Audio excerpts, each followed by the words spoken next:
Assalamualaikum warahmatullahi wabarakatuh. Perkenalkan, nama saya Nakibah Tamimah dari Program Studi Hukum Tata Negara, kelas HTN 5B. Pada kesempatan kali ini, saya akan berbagi pengalaman sekaligus pembelajaran tentang proses persidangan perkara perdata dan juga menjelaskan secara singkat mengenai skema hukum perdata. Jadi, pada tanggal 24 September, saya bersama teman-teman menghadiri sidang perkara perdata tentang sengketa hak waris atas anak angkat di Pengadilan Negeri Palangkaraya. Sidang ini sudah memasuki tahap pembuktian saksi dan berlangsung secara terbuka untuk umum. Dalam kondisi persidangan tersebut, majelis hakim terdiri dari hakim ketua laki-laki dan 2 hakim anggota, yaitu seorang perempuan dan seorang laki-laki. Selain itu, hadir juga seorang panitera perempuan yang mencatat jalannya sidang. Dalam persidangan tersebut, pihak penggugat hadir secara langsung, sedangkan pihak tergugat diwakili oleh 4 kuasa hukum. Pada tahap pembuktian ini, 2 orang saksi dari pihak tergugat dihadirkan. Kedua saksi tersebut merupakan pasangan suami istri. Sebelum saksi disumpah, pihak penggugat sempat menyampaikan keberatan karena merasa bahwa saksi suami istri mungkin tidak objektif.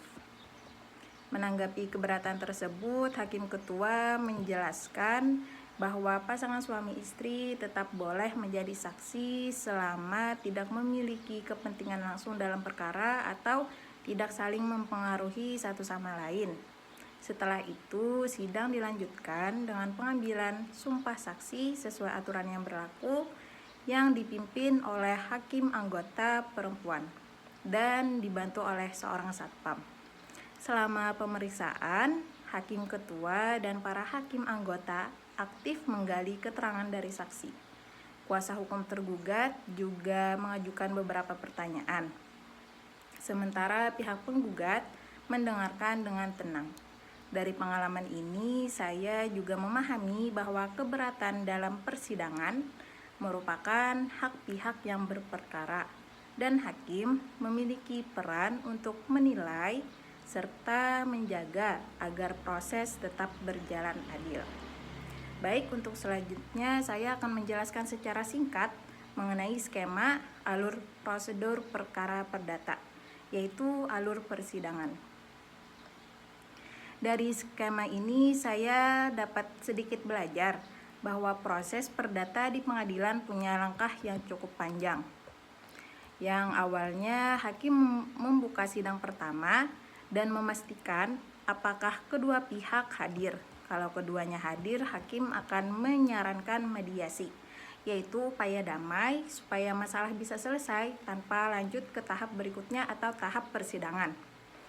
Kalau mediasi berhasil, maka perkara selesai lewat perjanjian damai.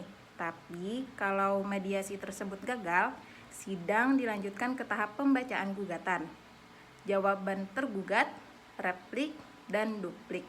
Setelah itu masuk ke tahap pembuktian, di mana hakim memeriksa saksi dan bukti dari kedua belah pihak.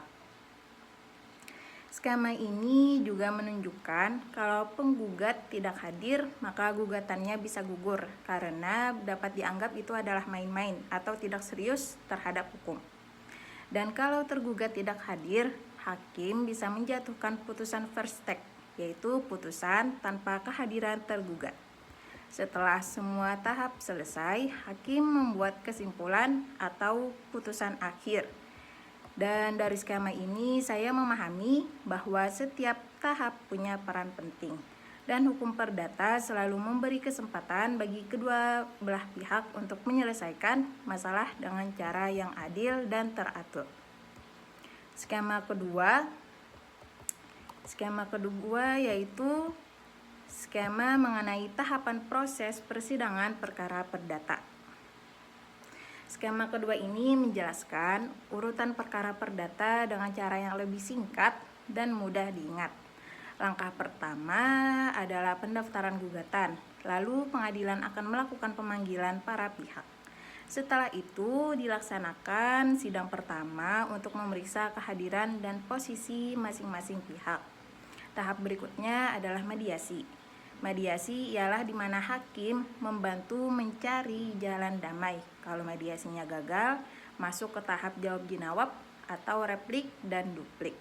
Setelah itu dilanjutkan ke pembuktian, yaitu menghadirkan saksi dan bukti tertulis. Setelah semua bukti diperiksa, para pihak menyampaikan kesimpulan, lalu hakim menjatuhkan putusan. Kalau salah satu pihak tidak puas, pihak tersebut bisa mengajukan upaya hukum seperti banding. Tahap terakhir adalah eksekusi putusan, yaitu pelaksanaan hasil keputusan pengadilan.